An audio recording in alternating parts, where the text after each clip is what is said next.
Study IQ IAS, अब तैयारी हुई अफोर्डेबल।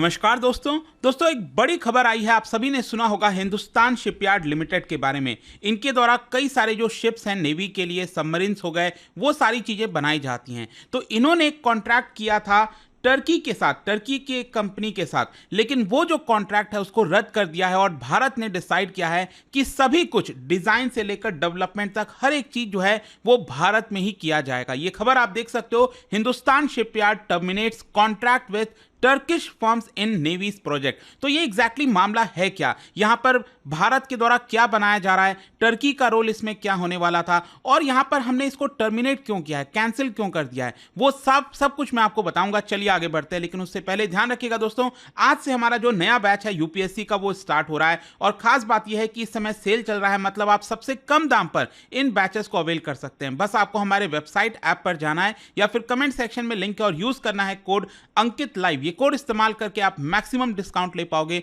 सभी कोर्सेज पर। और इसके अलावा अगर आप एमसीक्यूज अटेम्प्ट करना चाहते हैं तो मेरे इंस्टा पेज पर जाइए, वहां पर स्टोरीज में जितने भी एमसीक्यूज हैं उसको भी आप अटेम्प्ट कर पाएंगे।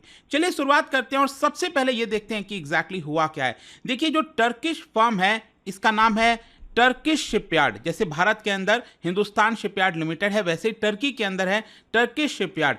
उनके द्वारा एक इंपॉर्टेंट रोल प्ले किया जाना था in the construction of Indian navy's fleet support ships. देखो क्या होता है, या तो फ्लीट सपोर्ट वेसल बोलिए या तो फ्लीट सपोर्ट शिप। मतलब क्या करते हैं, ये जो शिप्स होते हैं वो बड़े वाले शिप्स को मदद करते हैं। वो सब कुछ मैं आपको आगे इसके बारे में बताऊंगा। लेकिन इस तरह के 5 शिप भारत के द्वारा बनाए जाने थे और भारत की जो कंपनी है हिंदुस्तान शिपयार्ड लिमिटेड वो बना रही थी। तो उन्होंने इसका एक कुछ हिस्सा, मतलब इसका जो डिजाइन वाला जो हिस्सा है वो टर्की की कंपनी को दिया था। लेकिन अब यहां पर उन्होंने डिसाइड किया है कि वो सोलो जाएंगे, मतलब खुद से ही ये सब कुछ बनाएंगे और टर्की को ये जो कॉन्ट्रैक्ट है वो यहां पर नहीं दिया जाएगा। यहां पर पहले बताया जा रहा कि जो टर्किश फर्म है उनको साथ में ले रहा था ताकि हमारे पास कुछ एक्सपर्टाइज आ सके और हम सही तरीके से इसको बना सकें। लेकिन कहीं ना कहीं भारत को यहां पर भरोसा हुआ है कि हम खुद से ही इस चीज को कर सकते हैं, हमारे पास वो कैपेबिलिटी है। और वो कैपेबिलिटी क्या है वो भी मैं आपको आगे बताऊंगा। लेकिन सबसे पहला तो क्वेश्चन ये है कि ये फ्लीट सपोर्ट वेसल होता क्या, या फिर फ्लीट सपोर्ट शिप क्या होते हैं ये। देखो, जैसा मैं आपको बता रहा था, जो बड़े शिप्स होते हैं ना, जैसे मान लो ये आप देख रहे हो, ये भारत का एयरक्राफ्ट कैरियर है INS विक्रमादित्य। ठीक है, इस पे जो फाइटर जेट्स वगैरह हैं वो उतर सकती हैं। अब मान लो कल के डेट में अगर कहीं पर युद्ध होता है पाकिस्तान के साथ या फिर किसी भी और देश के साथ, मान लो इसको अमेरिका की तरफ भेजा जाता है, यूरोप की तरफ भेजा जाता है, तो उस केस में क्या होगा, ये पूरा का जो फ्लीट है, मतलब यहां पर ये तो एयरक्राफ्ट कैरियर हो गया, फिर इसके साथ साथ कई सारे डिस्ट्रॉयर्स वगैरह होते हैं, बड़े बड़े शिप्स होते हैं जो यहां पर जाते हैं और वॉर में पार्टिसिपेट करते हैं। लेकिन अब आप सोचिए कि अगर लंबे समय तक इसको रहना है कहीं दूर, तो ऑब्वियस सी बात है इनको लगातार सपोर्ट चाहिए होगा। जैसे खाना हो गया, नेवी के जो पर्सनल हो गए उनका वहां पर सपोर्ट चाहिए, बहुत सारी इंपॉर्टेंट चीजें हैं, पानी चाहिए पीने के लिए। तो वो सब कुछ सपोर्ट उनको पीछे से मिलना चाहिए। और वो कैसे मिलेगा, ये काम करते हैं फ्लीट सपोर्ट वेसल। तो ये जो फ्लीट सपोर्ट शिप्स हैं, ये भारत की जो कैपेबिलिटी है ब्लू वाटर में, ओशंस में, उसको कहीं ना कहीं बढ़ाने की कोशिश कर सकते हैं। यहां पर बताया जा रहा है कि एक एक जो ये जो शिप बनाया जाएगा उसका वेट आप देख सकते हो 40,000 टन से ज्यादा होना है। एग्जैक्टली मैं अगर आपको बताऊं तो 44,000 टन के आसपास होना है एक एक फ्लीट सपोर्ट शिप का। And it will carry and deliver fuel, water, ammunition and stores.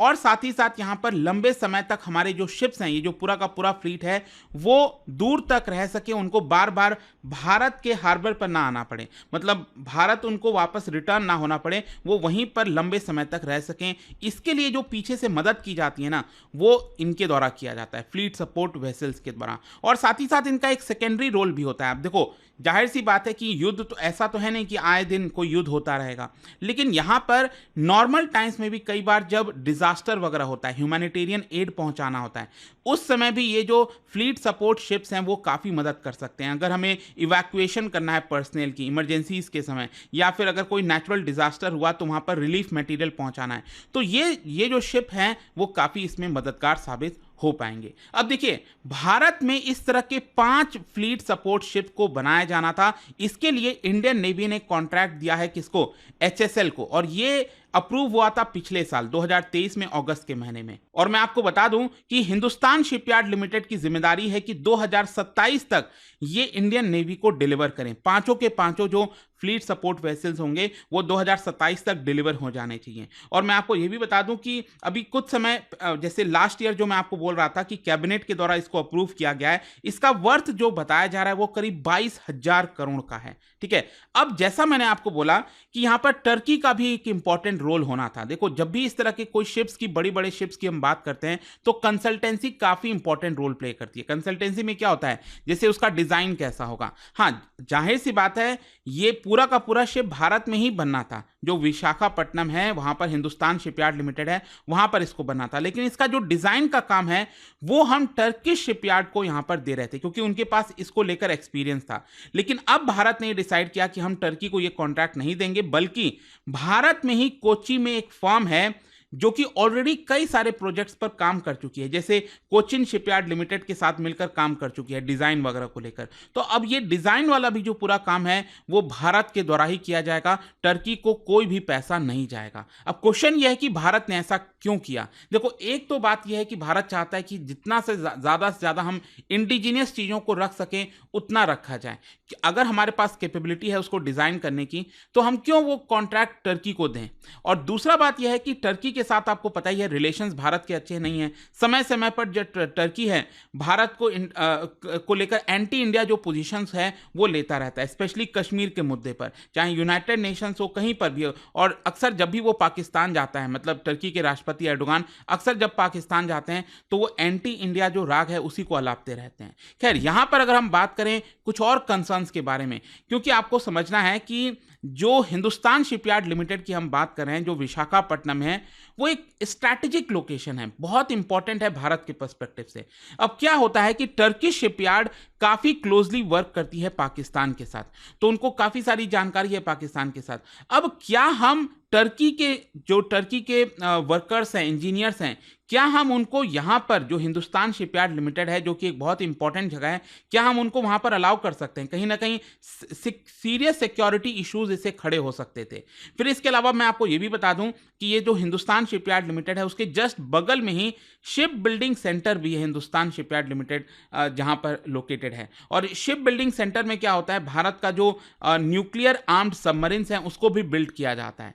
तो कहीं ना कहीं भारत को यह भी कहीं ना कहीं डर था कि अगर हम टर्की के इंजीनियर्स वगैरह को अलाउ करते हैं तो सिक्योरिटी इश्यूज भी हो सकते हैं। और कहीं ना कहीं इसी को ध्यान में रखते हुए हमने ये कॉन्ट्रैक्ट टर्की से हटा दिया और भारत खुद से ही इसको करेगा। और मैं आपको बता दूं, अभी जस्ट 2 दिन पहले ही खबर आई थी कि इसका जो काम है फ्लीट सपोर्ट शिप को बनाने का, पहला जो शिप बनाया जाएगा इसका काम ऑलरेडी स्टार्ट हो चुका है। और आप देख पाओगे विशाखापट्टनम में यहाँ पर बताया जा रहा है जो स्टील कटिंग सेरेमनी होती है ना, मतलब पहला जो स्टील काटा जाता है जिससे एक मतलब सेरेमनी होती है जहां पर शुरुआत किया जाता है इसको बनाने का, जहां पर डिफेंस सेक्रेटरी वगैरह भी मौजूद थे, उन्होंने इसका काम स्टार्ट कर दिया है। और ये करीब 44,000 टन का होने वाला ये पूरा शिप, और पहली बार ऐसा होगा कि कंप्लीटली हम इसको भारत में ही बनाएंगे, किसी भारत के इंडियन शिपयार्ड के द्वारा इसको बनाया जाएगा। और इसकी वजह से काफी सारा एम्प्लॉयमेंट भी जनरेट होगा। करीब 16.88 मिलियन मैन डेज का जो एम्प्लॉयमेंट है ओवर 8 ईयर्स ये यहाँ पर जनरेट होने वाला है।